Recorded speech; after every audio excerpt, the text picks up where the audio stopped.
Hey, hello everyone to yet another live stream on project managers hosted by a project manager. If you are new here, my name is Dmitro Nishbetsky. I am a project management mentor with over 12 years of experience, and I host this show on YouTube on the channel IT Project Managers. And today we're going to talk about arguably the most critical topic in project management, risk management. And right away, I want to address an elephant in the room because some of you might be managing small IT projects using agile approaches, and you might think it's very easy to think that it may not apply to you because Scrum and Kanban, they don't have any risk management processes in them. So that's like saying risks simply avoid your projects because you use Scrum or Kanban, which you know is not true. And before we dive in, I just want to show you that risk management is important. I want to illustrate to you. So I'm holding my book here, Practical Project Management. It's a quite heavy book. And just to illustrate, in it, I describe my practical approach.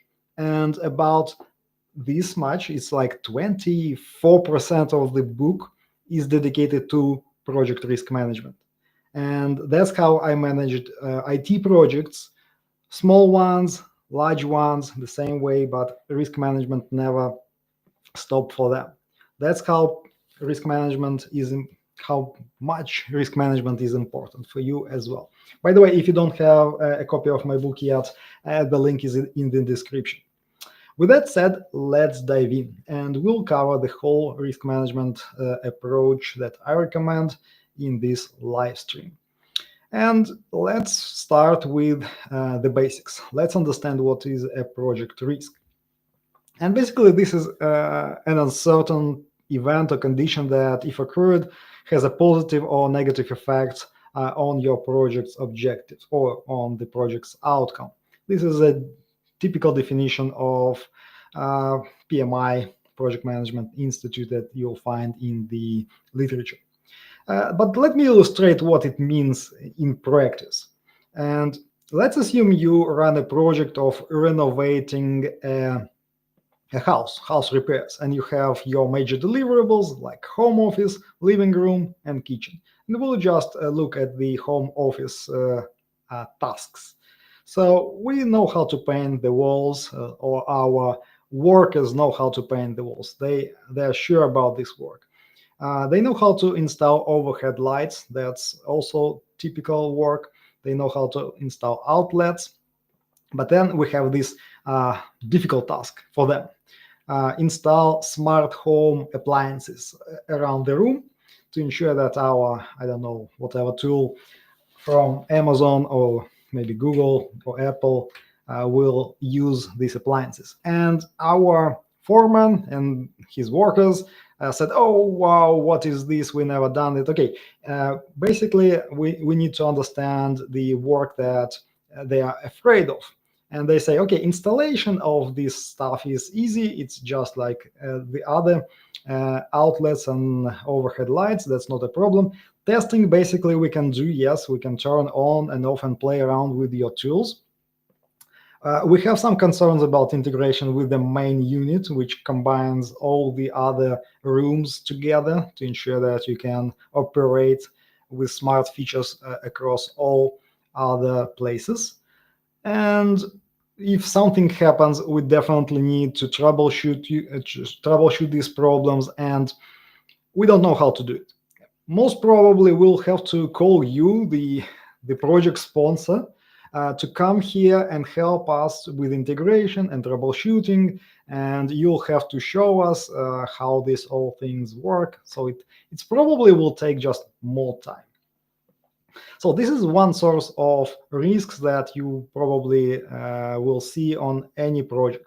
There is a piece of work that you don't know how to do, or there is ambiguity in the requirements, or there are some assumptions that you have to make right now at the place, and only when you start working, you will be able to verify those assumptions. And in essence, the assumptions themselves are the main source of risks on a project. So you might be asking yourself then, why do we make these assumptions?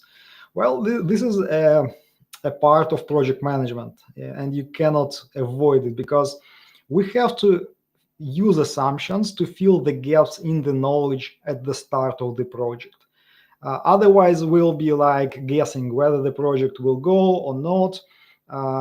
Should we proceed with the project? How much budget do we need? And in order to answer some of these questions, we basically make assumptions. We assume, for example, that two technologies will work with one another, and we will proceed as according to a certain plan. Or we will be able to hire the whole team by a certain date, and therefore they will start performing after that. So basically, making assumptions allows us to unlock the planning efforts, make a plan based on that assumption, set of assumptions, and assess feasibility based again on those assumptions. But in the end, we definitely want to produce a plan with clear and transparent list of all assumptions that you have on a project, and make the go or no go decision. Likewise, if we talk about agile projects, we may also make assumptions and go implement the project with agile principles, like in cycles with Scrum. But at some point, we'll still need to work on those assumptions, because when the assumption is not verified, it hangs as a time bomb, which may explode at some point. So, and the idea, basically, if you got this, that when you have an assumption and you put it into your plan, your goal is to verify that assumption as quickly as possible, to ensure that that assumption either eliminates and you understand the whole scope of work, or this assumption proves false in general, and it makes your life harder and will require just more work.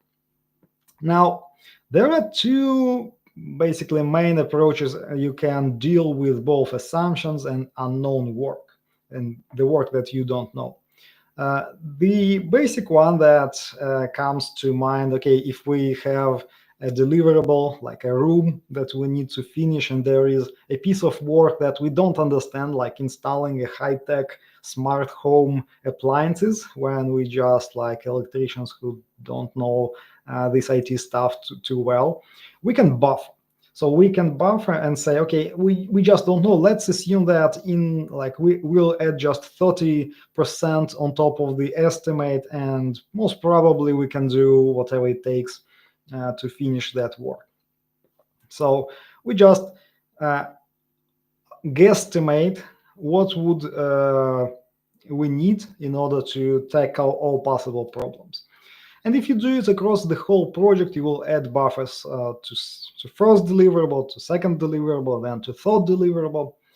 And the problem with this approach is that when you do this kind of planning, especially if you do it on a task level, then basically buffers will just merge together, and they will be floating somewhere at the tail of the schedule. The same, by the way, applies to budget. It's not only about schedule. And when the project goes on, you may end up with a situation where, okay, deliverable A took a bit of buffer that we initially planned. Deliverable B also took some of the buffer. And deliverable C took more buffer than we expected. But what's more critical is that there was something, some additional work, which is D, and it took the same buffer, but we didn't plan the buffer. We didn't allocate the buffer for any activities that came outside of these three deliverables. And then if you continue like this chain of activities or deliverables that you work on a project, you will end up with cases where something eats up your buffer and you don't know what it is, whether it was an actual buffer that you allocated for one of the deliverables, or it's a piece of work that you didn't even know about. That's where like some risk management approaches come to play. And here, like, we try to understand the pieces of work. So every work, every segment or piece of work of your project will usually have the known tasks that you are 100% know how to do because your team members have experience in them. And then there will be some tasks with uncertainty, and maybe they like we are not fully sure that they will go as planned, but we still plan to do them. It's just a matter of, okay, will it take 3 or 5 days? We don't know. So probably we'll just estimate it a bit pessimistically, but we'll still kind of understand the work. But then there will be some piece of that or some element of the work which has a kind of a factor of probability. So it might happen or it might not happen. So it's not a fact that we need to do this extra work. So if, for example, we try to do the known tasks and we get to integrate two technologies, two pieces of technologies together, and they work, then okay, we don't need extra effort. But if something doesn't go well, for example, and we need to create a third service application to connect these two technologies, that will add a lot of work. But we cannot verify that right away. We don't know until we start the work or until we do some pre-work, some maybe some research. So we might consider adding this risk reserve and say, okay, if we do the work, if we see at some point that this risk happens, that these two technologies don't work, and we need to add some extra layer of coding, of writing, of infrastructure between them, then we'll use this risk reserve. And the idea is that if we get into this risk, if risk happens, then we use the reserves.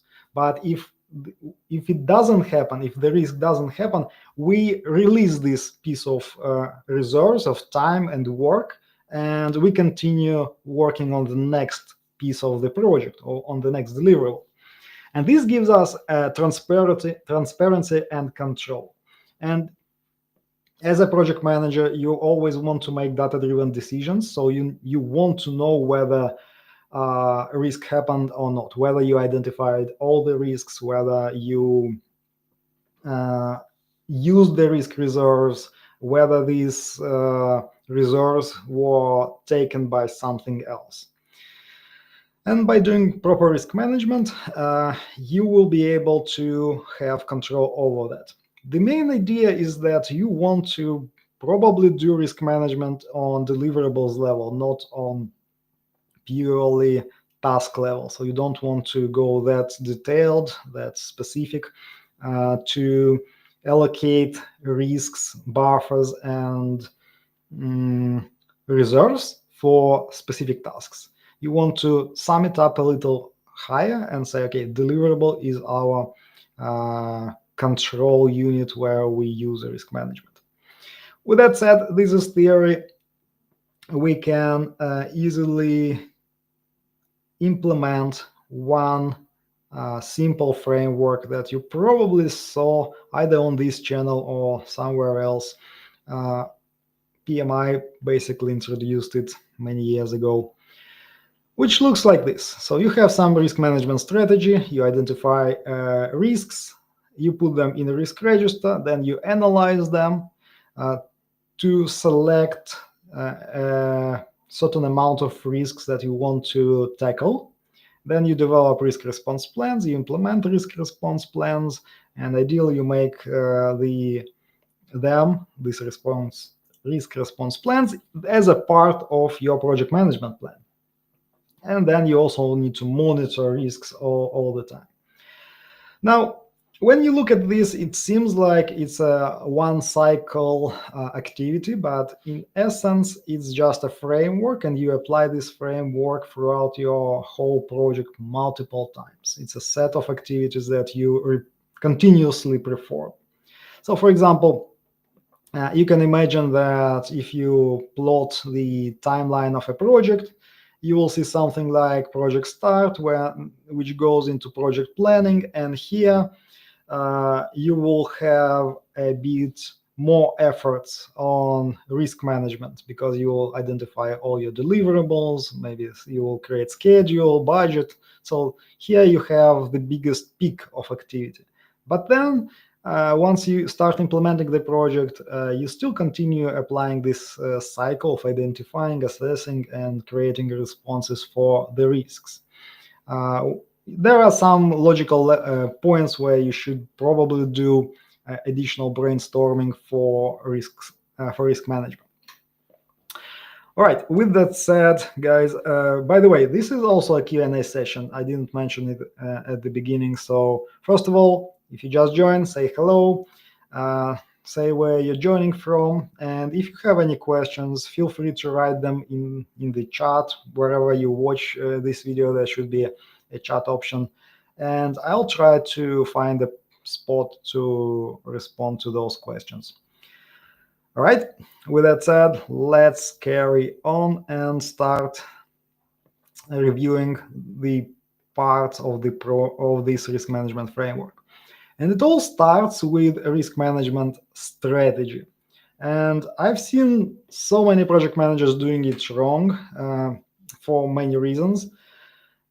And if you heard everything else about risk management, I want you to pay attention to this part, because I believe this is the biggest pitfall that I saw in the industry. So what do you need to understand the strategy that you will apply in risk management? So who is going to do risk management? So, or who will identify, specifically here, who will identify the strategy? You need to be in the room with your project owners. This is sponsors, clients, and product owners, key stakeholders, maybe some other people who will help you to understand the implications of risks. How do you do this? How do you identify a strategy? This is quite straightforward. It's usually a meeting. Sometimes you may add some additional interviews with subject matter experts to see what they may suggest as a risk management approach in this organization, and so on. Now, what you are interested in here, like when we talk about strategy, is an open conversation. You want to have an open conversation with your clients to understand risk tolerance in specific aspects of the project. So, for example, they may have a limited budget, or at least they have a limited cash flow, so they can kind of continuously or endlessly support the team or pay for the team, but only for 4 people at the same time. So they are tolerant to extensions, to delays in projects. So if extra work appears, they are okay to delay the project. But they are never okay to spend extra money for this project. Or the more classical approach, a classical problem, when you work with Scrum, you usually don't have access to project budget, you don't directly manage it, you probably don't have extra resources that you can add, and delays are usually not a good thing in general. You operate basically with effort, the effort of your team. So it makes sense to identify the tolerance of stakeholders, specifically in the work required by this whole Scrum team to eliminate the risk. Also, there are some things like risk thresholds. This is the maximum amount of risk that customers want to take on for this project or for this release.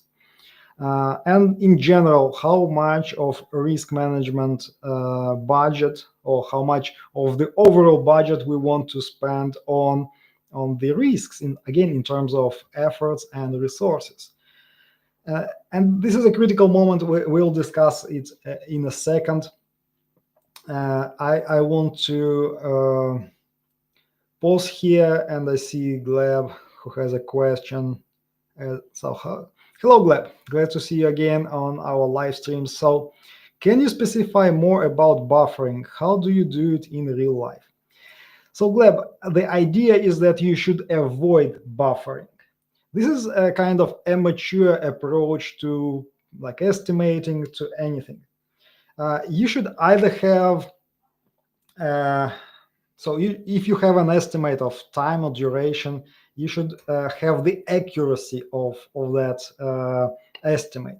So if you do an estimate at the start of the project, you should be very clear that this estimate can go up about 100% or down about 50% in total. But if you are talking about smaller size, a smaller piece of work, you provide estimate and say this is quite accurate estimate, maybe plus or minus 15 or 10% to this estimate. You don't want to buffer everything and add buffers.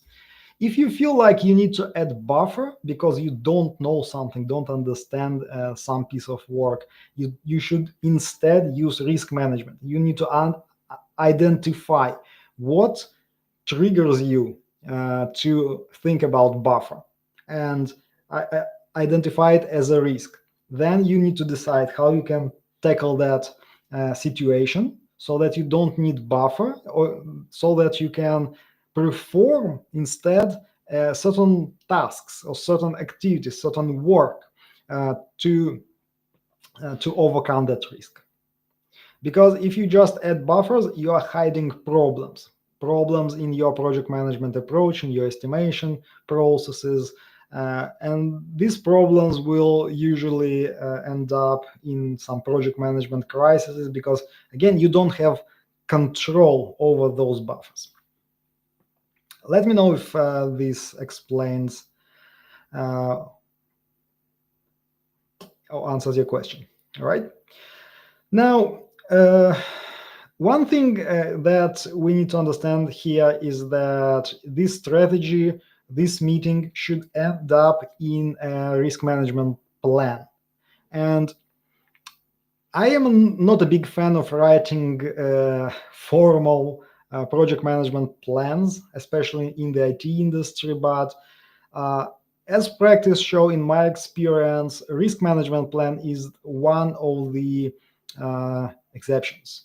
So if you never saw a risk management plan, I recommend that you go and find below this video a link to my professional development plan. Basically, it's a plan for your development, plus it's a resource guide where you'll find all the templates and links to materials that will help you master all the topics that we discuss on this live stream and on this channel. All right.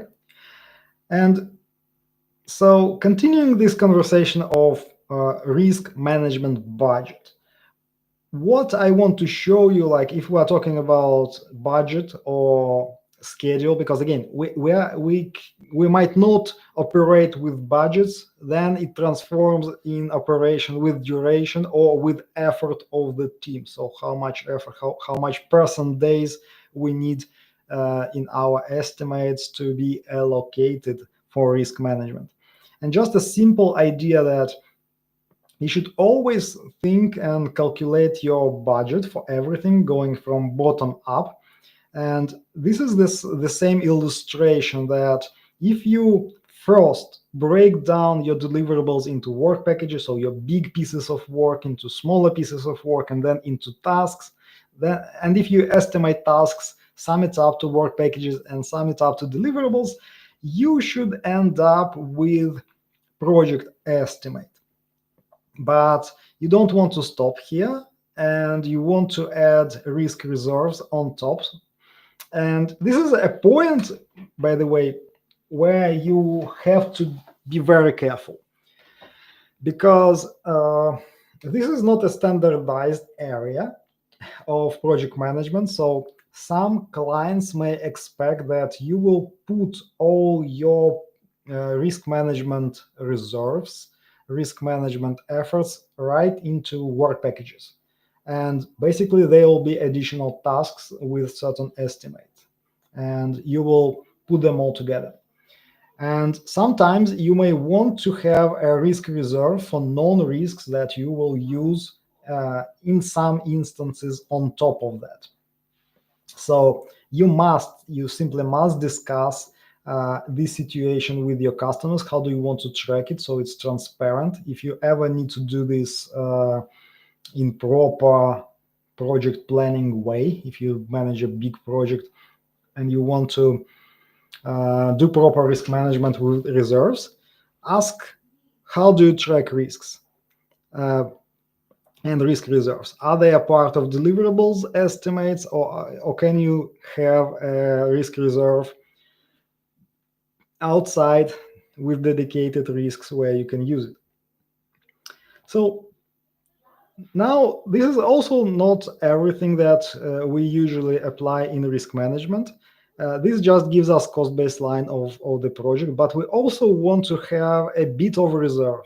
And again, this is kind of a buffer. It's a real buffer on top of the whole project. And we say, okay, about 10 to 15% of the whole project budget will be our management reserve. And this reserve is for risks, serious risks that we didn't identify at the start of the project. And this will be sitting as a reserve of money, time, or whatever resources you use. And with one caveat, you cannot use them just whenever you want. You have to go to your clients and customers and ask for that reserve, and you should prove that you will use it for a risk that you didn't anticipate. All right? And then that will give you the whole budget. This is your whole budget after that. That's theory. If you imagine a small IT project with usual Scrum setup, where does this come from? How do you do this? Basically, you need to understand that every sprint you create one interim deliverable. So your increment of the sprint is one deliverable. And if you want to apply concepts and principles of risk management in a Scrum project, you probably want to do two things. A, you should track external and high-level risks that can kill your project. That would be a separate list. And then you'll have risks and reserves allocated for within each sprint based on the unknowns of your project, of your sprint plan, of the user stories and epics that you have. I would say that if you run a really small project like one Scrum team, you basically can avoid doing proper risk management with identifying risks, and instead you just identify the risk and add the buffer into the estimate. But once you work with multiple teams developing one product, you should definitely start tracking external and overall risks, because you have a lot of dependencies with other teams, and these dependencies will easily derail your sprint very fast. So you do want to do proper risk management once you have dependencies on other teams in a project. So this is the difference that we want to track. Okay, I'll pause here for a second. I see some questions. When I came to a company, I learned that PM shares different risks with different people. So clients see one set of risks and aren't sure what they don't need to know, and teams see different risks as well. Well, that's basically, by the way, that's not a bad practice. You don't want to overwhelm clients with the risks that they don't need to think about. If they don't have any control, or if they cannot help solve that risk, then why should you bother them? You can give them access to risk register, which has all these risks in one place, and they can look at it. But if we're talking about presenting a progress report and the risks, then I would personally also select only the need to know risks for them, which they can help me resolve. So not a bad practice. When you're reading theory, you're told that everything should be transparent, but when I came to a company, I learned that tricks implemented towards certain groups of people. Again, there is a difference. You can be transparent and you can have all this information available to everyone, in like to all stakeholders, and if they want to dig deeper, they can take your risk register and go and look at it. But again, if we are talking about reporting and showing the information, that's a right approach to tailor the context of the information to the right group of people. If you ever lead a project, like big project, and you have one reporting for basically for maybe clients or for your peers, you most probably will use a lot of like project management data to show them the status of the project. But when you go to I would say executive level report, for example, portfolio report, if you are part of a portfolio, then you should go one level higher in terms of summarization. You summarize data on the next level and show them a bigger picture. All right, what application do you use to control and see progress of a project? Whatever application your company has. If it doesn't have any company, select the one that you are most familiar with. All right, let's get back to risk management. So with that said, we have the strategy. We know what customers value in terms of which aspects of a project we should focus on, and we start with risk identification. So risk identification is probably the most important activity that you need to learn and educate people to do, because you shouldn't do risk management on your own. So who does risk identification? Everyone. Every team member should track and monitor risks and notify you if they know or find the risk. And every stakeholder should help you. Then how do you do it? Basically, there are a lot of techniques and tools that you can use, and this is not an exhaustive list, but that's something I used in practice on my project. So checklist or risk categories, I'll show what it means in a second.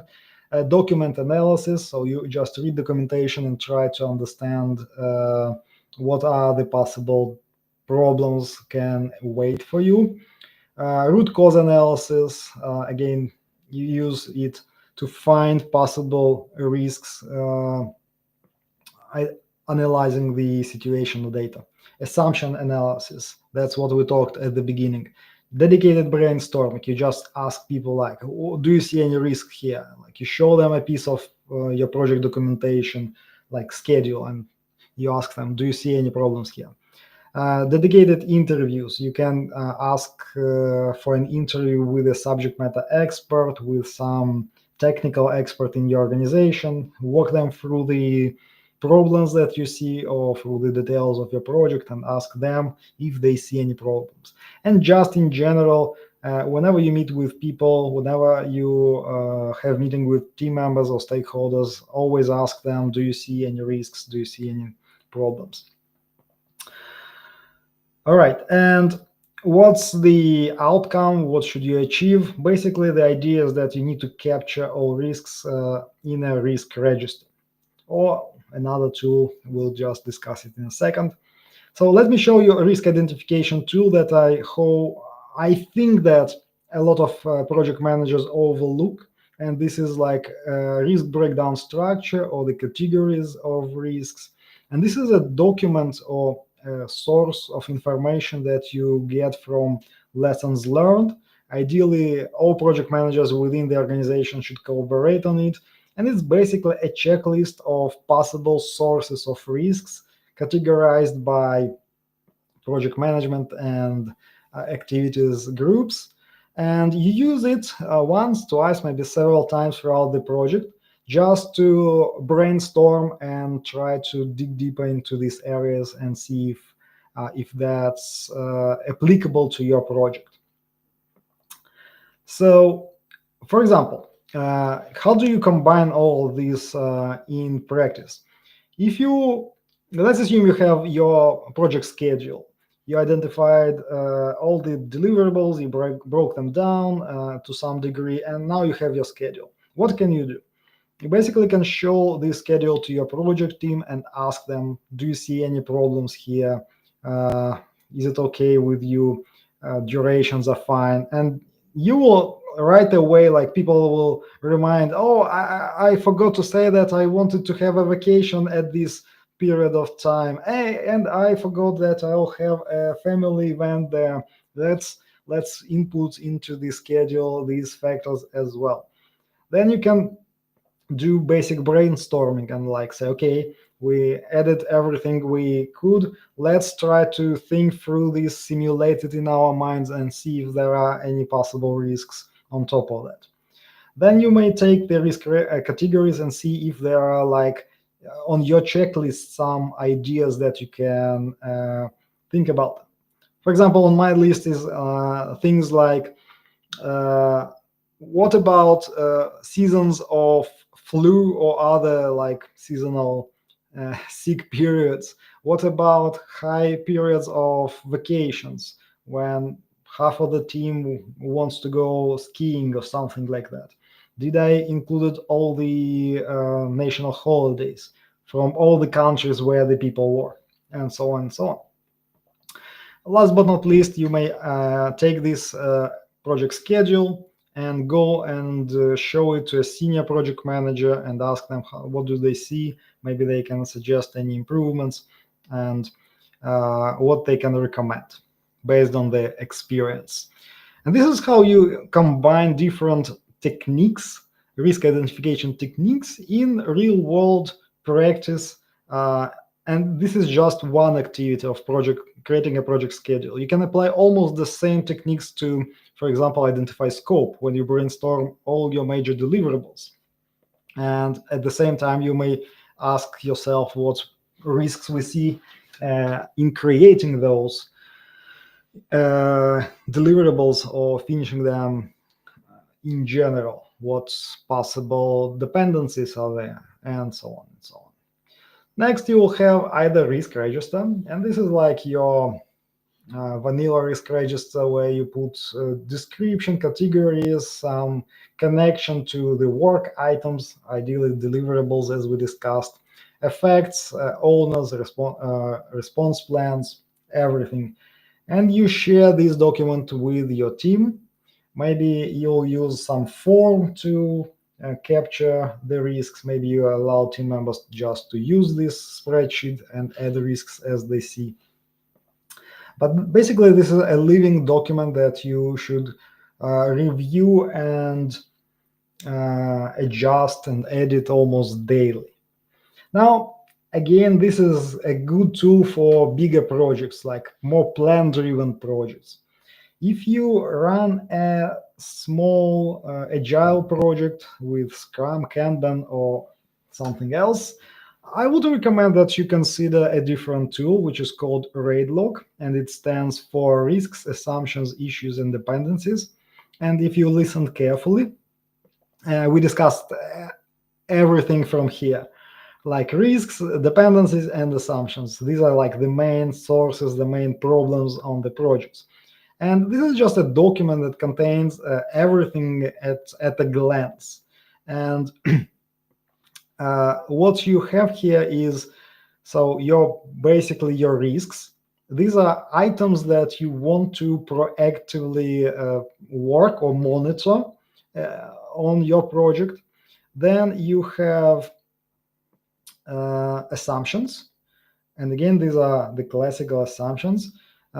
these are foundational prerequisites for project success that we must verify as soon as possible. Otherwise, if our assumption is wrong, then we have problems on a project. Issues are things that already happening right now. So it's either a risk that materialized and now impacts our project, or any other issue that might impact our productivity in general.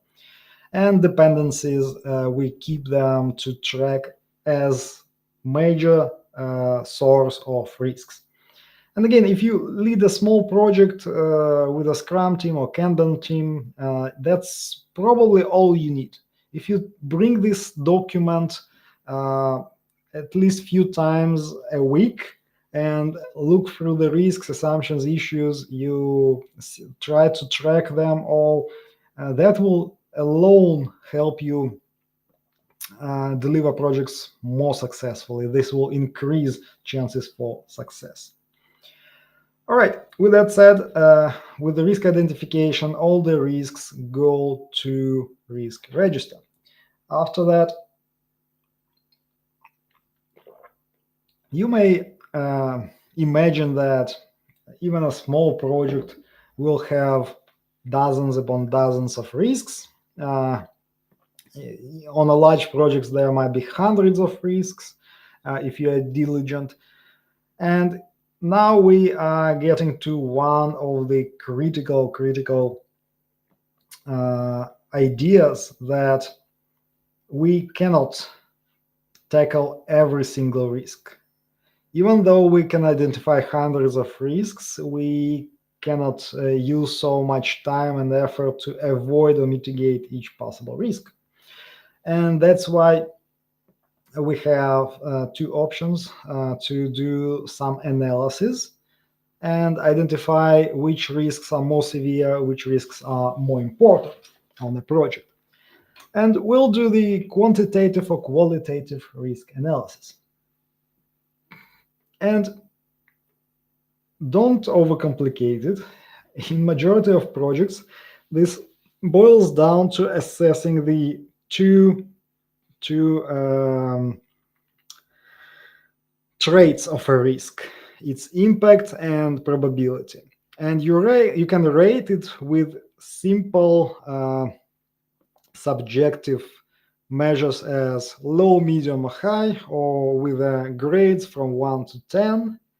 And that's all you need. Like most projects, if it's not some super complex project where cost of a risk can be measured in millions of dollars, you will probably need to do only this qualitative risk analysis. So we qualify the risk on its quality, not quantity. And this is where I would say one of the most critical aspects of your risk management plan comes into play. This is the impact and probability grade. And as we discussed, it's super important not to follow this generic theory that you learn in PMP or you see online. You need to tailor these interpretations to the aspects of the project that your customers value. So again, if they value, if they don't have budget to spare, and you basically cannot add people to the team or add some tools to the team, then there is almost no sense in tracking risks and identifying their impact based on the budget impact, when we all know that your budget is almost fully consists of the effort of your team. So it's all about the salaries of your team. That's why you need to talk with your customers. You need to understand their tolerance to risks and identify one major aspect that you will interpret risk in. The same you will do for probability, but it's more straightforward. It's just either percentage of probability or your subjective feeling of probability. And one important note here is that risks that have almost 100% probability, probably it's not a risk, it's more like a fact, and you need to treat it as a fact. So if something gets to this kind of probability level, you should probably plan it directly and allocate tasks, time, and resources to do that work.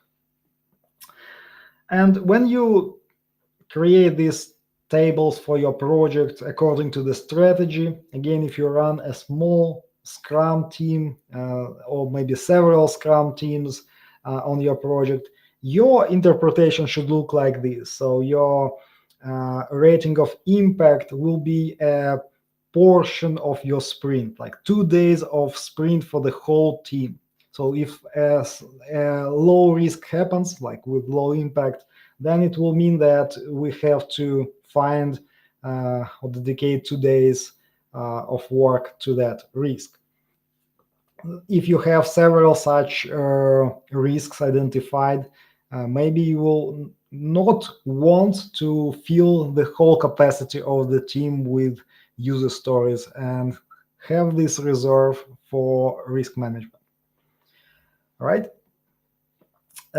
So this brings me to this blue additional point that I just want to nail down and repeat this one more time. When you identify a risk management strategy, when you write your project risk management plan, you want to create project-specific impact and probability descriptions. You cannot take these descriptions from templates, you cannot take them from your previous projects without considering or reviewing them.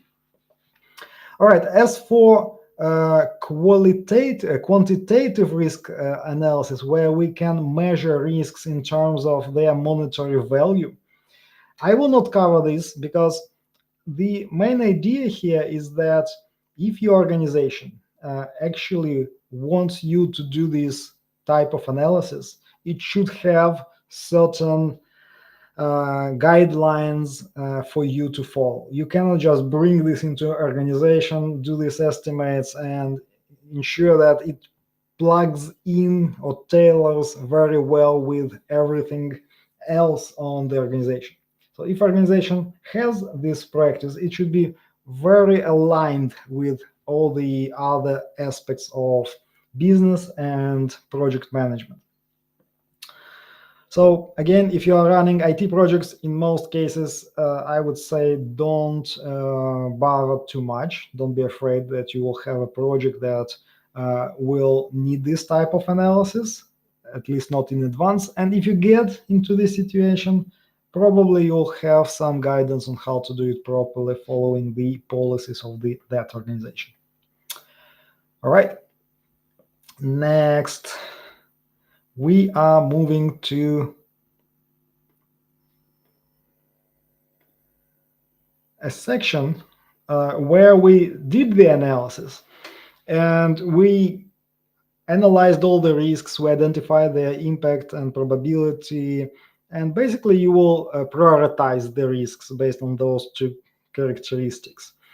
And all you need to do is to select certain amount of risks from the top of your prioritized backlog based on impact and probability, and then develop risk responses. I will not go very deep into risk responses here for one reason, but I want to point out one critical aspect here. When you develop risk responses and when you go into implementing those risk responses, your risk responses should not float outside of your project like a superstructure or some extra work that you need to do. In essence, it should get into your project management plan. That's why even if you do like Scrum, manage project with Scrum or Kanban, where there are no such entities as risks and you have only sprint plan, sprint board full of your user stories, if you do some kind of risk management in those situations, do not do not let it float or stay just in the meetings and presentations. These should all end up as additional tasks with estimates assigned to specific people to do this work. And it might be again the same idea that it's if risk happens, then this task will be done. But if risk doesn't happen, you will delete the task from the backlog or from the sprint board.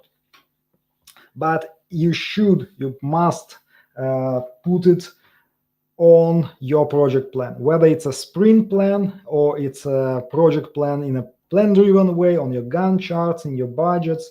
It should end up there. Don't let risk responses, all the work that takes to overcome risk, just be an additional work for the team. Right. In theory, you already heard this. I don't think there is a lot of value in reiterating this piece of theory. You can use these risk response strategies where you take a risk and you try to avoid it. So you take some actions to eliminate this risk from happening at all. And a good example is that, like, if you have a conflicting team member who is like killing all the motivation, and there is a risk that other people will leave the company because of that, the possible mitigation strategy or the risk response strategy is to remove that person from the team and avoid the whole risk as a whole.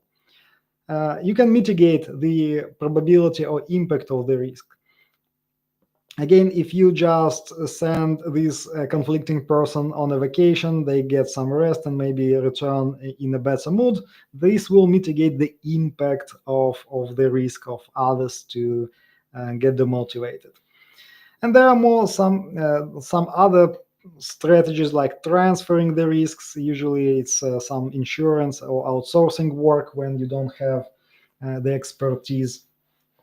These are more high-level types of risk responses for more impactful risks. And again, maybe one of the most popular actions that you will take is just accepting a risk. And accepting means that you can either accept it and say, okay, this risk has a probability like 50%. It may happen or may not happen, but we don't want to stress about it too much right now. So if it doesn't happen, we'll just carry on. But if it happens, we'll think about something. Or if you like say, okay, we just accept the risk, and like if it happens, we will allocate some budget, some time for it in our reserves, and we'll use that as a plan. But we are not doing anything today to proactively mitigate or avoid the risk. By the way, again, to make it more practical, in my book, I have a whole chapter, a whole section dedicated to examples of these risk response strategies. So example of risk avoidance in scope management, example of avoiding risks with leadership and stakeholder management, avoid risks that impact the whole project. And there are like mitigation strategies, mitigation of uncertainty, mitigations in procurement, mitigation of risks with education. So there is a lot of examples here that basically, if you want to master risk management and understand how to tackle risks, I would recommend that you get the book and read these examples that come from my experience and real life projects. Otherwise, it's kind of very difficult to develop this skill because risk response strategies and risk mitigation strategies, they're a bit of creative. There is no like step-by-step instructions how to avoid or mitigate any risk.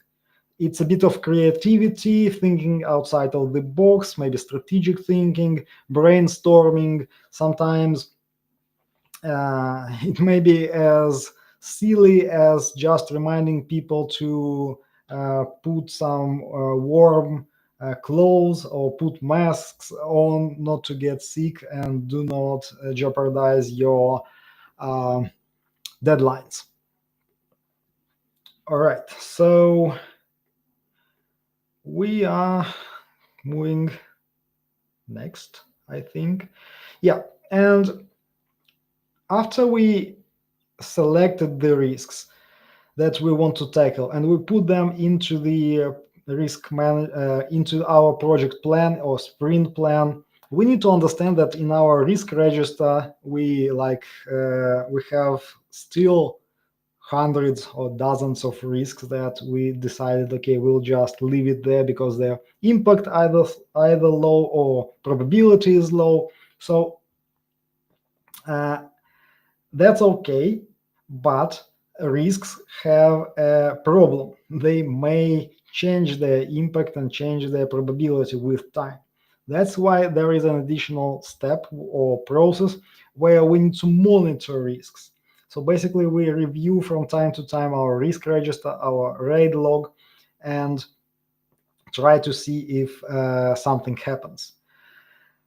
Who is doing this? Usually a project manager with risk owners. And the good practice is to have a risk owner for each risk. And another good practice is that you shouldn't be the risk owner for all the risks. And ideally, you should not be the risk owner of any risk. You should delegate them to the most appropriate engineers or stakeholders. So how do you do it? Well, by reviewing risks in the risk register and brainstorming additional risks from time to time, and also performing some retrospective analysis, looking at whether probability and impact changes for any risks as your project flows, whether your risk responses are efficient. So that's another key point. So you created a lot of risk responses, you started implementing them, and you see that they don't fix the underlying problem, and it takes more time to overcome risks. That might be a good indication that you may need to revise all other risk responses of similar nature. You can look and see if these responses created new risks or residual risks that are left after your implementation. Whether your analysis in general is accurate, because maybe you identified that impact is low for many risks, but impact is much higher and more severe than you think, then it's again an indication that you need to review your approaches. And then the cycle repeats. You identify risks, you review risks, you add them into risk register, you analyze them, and so on and so on. So once again, everything I discussed here will be based on a risk management plan. And if you don't have a risk management plan, you can get MAI as a starting point. And in this development plan as a resource guide, you'll find a lot of other templates that I showed, like my categories list, the checklist for risk identification. You'll find a risk management plan template, risk register template, RAID log template, and some videos that explain the most important aspects of risk management. All right.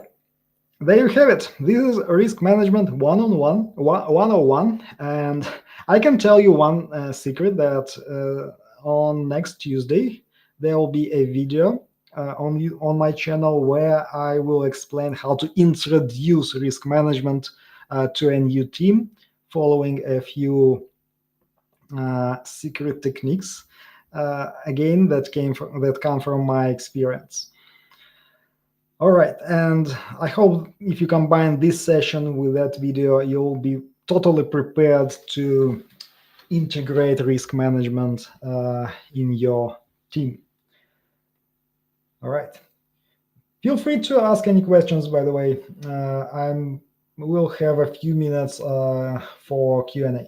So where do you create such excellent diagrams? I use Mac OS Keynotes, and this is the native application for slide decks. It's like what you call it, PowerPoint on PC. All right. Gabriel, all right, glad to see you, and you are welcome.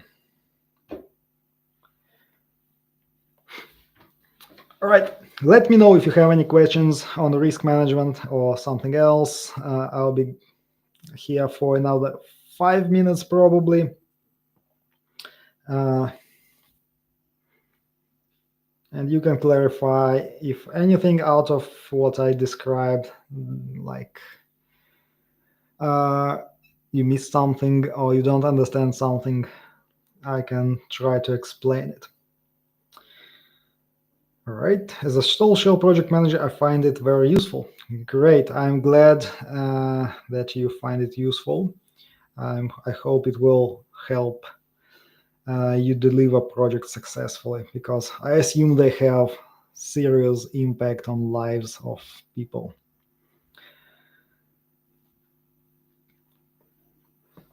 And again, if you want to master a proven risk management approach that works in real world and you kind of short on budget, or you just don't want to spend too much because you already have all PMPs and stuff like that, I recommend you get this nice book.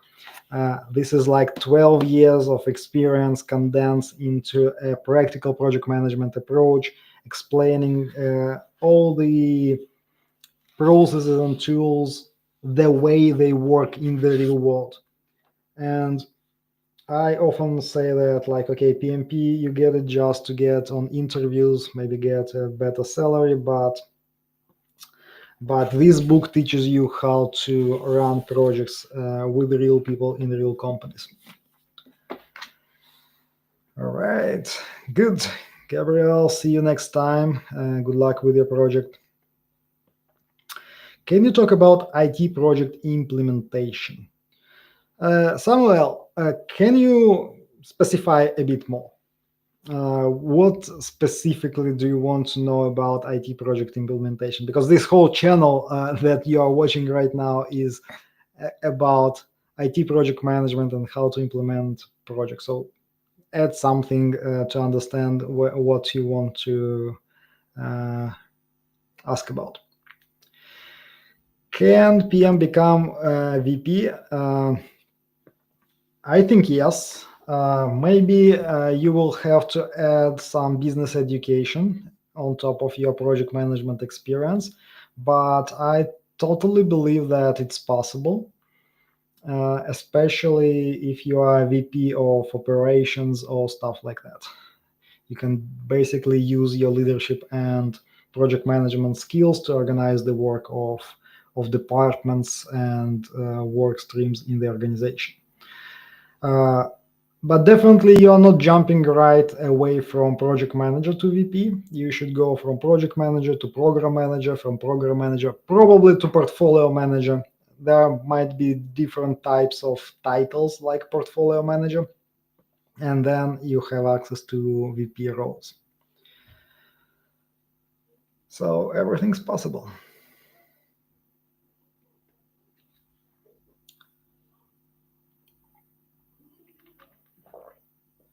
All right, guys, questions? What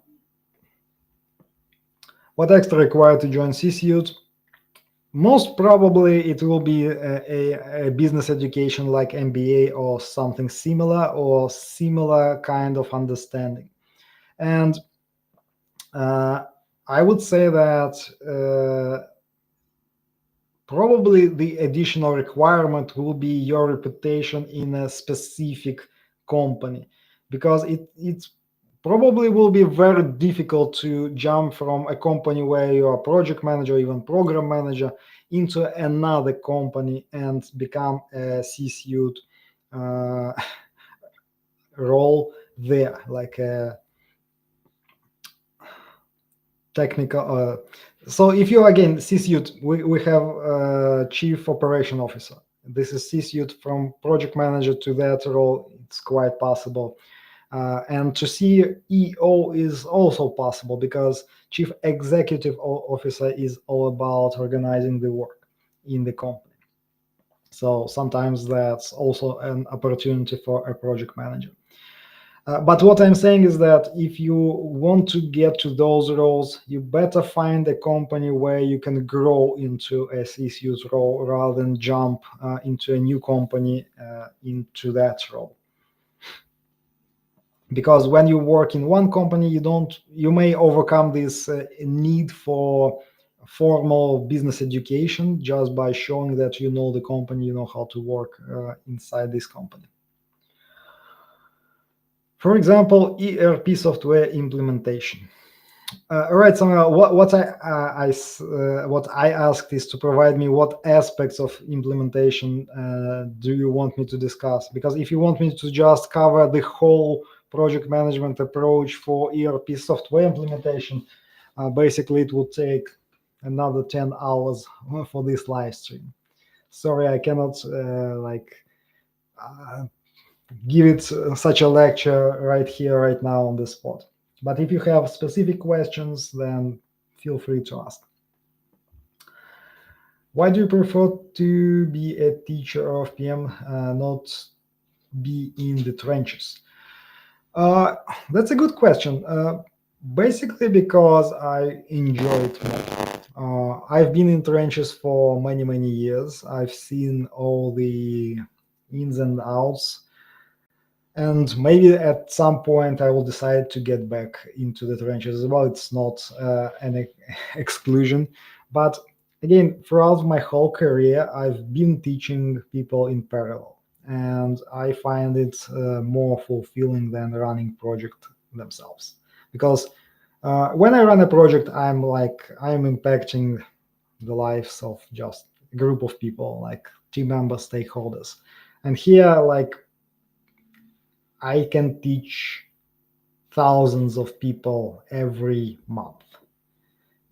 Just to give you a perspective, so for example, I can work on a project and educate maybe other project managers there and team members, and it will be like 20, 30 people. I can go to a PMI event and give a speech to 200 project managers, and that's all. But when I teach here, for example, on this YouTube channel, I've already reached like 2.5 million people with my content. And this is like just out in a different scale.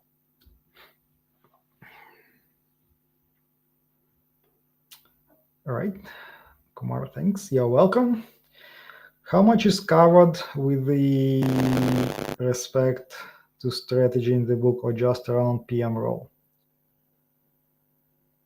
What strategy, I don't understand. But yes, the book is only about project management, mindset of a great project manager, and how to run projects from start to finish, including like execution, some routines, some tips and tricks on how to do the routine and most important activities as a project manager.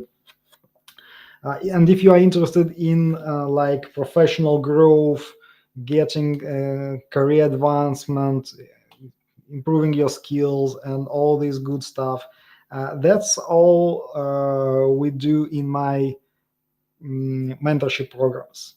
I have a mentorship program called IT Project Management Mastery, where I teach both how to master project management skills and how to advance your career to the next level based on your experience and goals, with very powerful resume tactic, with salary negotiation techniques, and with my help of writing your resume and explaining you how to lead projects, how to navigate different challenges in the organization. Do you have ambition to be more than project manager, someone bigger? If you can come back, what will it be? Yeah, like definitely my goal to role will not be a project manager. It will be either a PMO director or lead, whatever you call it in the organization, so that I can shape the culture of the organization in terms of project management, or it will be some ambitious program management role if I can find an interesting product to develop. Business strategy. I'm not a business coach. I don't share business strategy advices. I have a closed group for educating coaches, but again, that's if you want to learn more about that and how to build your own presence as an expert, as a coach online, um, maybe online course, you can reach out to me via email. Okay, what books can you advise to gain business education? Maybe you got some. Yeah, my go-to book that I recommend as a starting point for anyone to learn the basic principles is called uh, Personal MBA. Let me see if I can quickly find the author. But it's a bestseller book, so you can easily find it. It's called Personal MBA by Josh Kaufman. And this book just explains the most important terminology and concepts in business. After that, there are a lot of more niche, more specific books that you can take. Uh, Things like maybe $1 million Leads by Alex Hormozy to understand the online businesses, or $1 million Offers, the same author. You can read all the books by Donald Miller. Again, it's more about online businesses, but you can apply a lot of those principles in other businesses as well. So, Business Made Simple by Donald Miller is one of the good books. But after that, if you are like actually getting into the C-suite level roles, especially not these operation project management roles, you probably need to go and find a formal education just to get the certificate, not because you will have some practical knowledge. That's the same problem as with PMP certification and real life experience. But guys, I want to just maybe touch this point because I see there are some people, like not just one person, who is interested into this career path to an executive level role.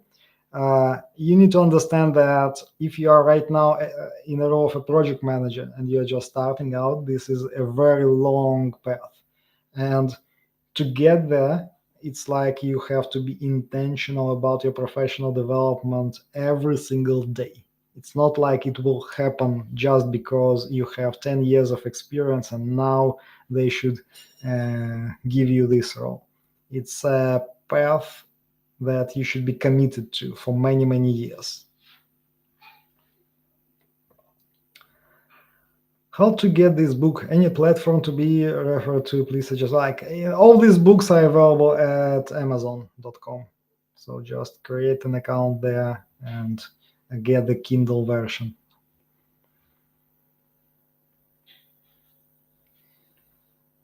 I get all my books from Amazon.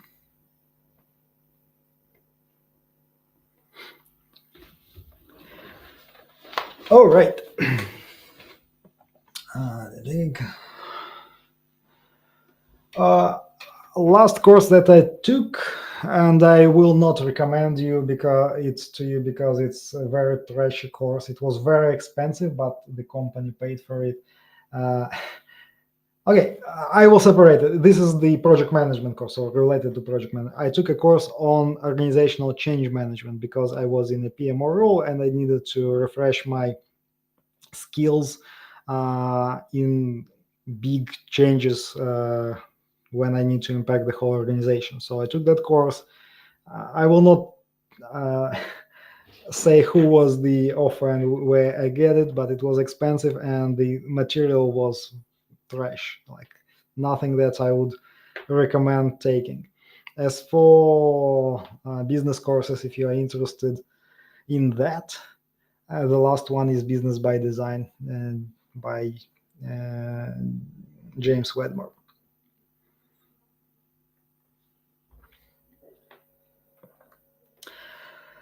All right, guys. I see that my time is running up. I have some other commitments later today. I will be wrapping up, and I hope to see you next time on the next live stream. And stay tuned, because this next Tuesday, there will be a video also dedicated to risk management, and it will also help you to implement risk management in any new team that you lead. Thanks for staying with me and getting through this live stream. I hope you got some value. Don't forget to grab the professional development plan or the book. Links are in the description, and I'll see you next time. Bye bye.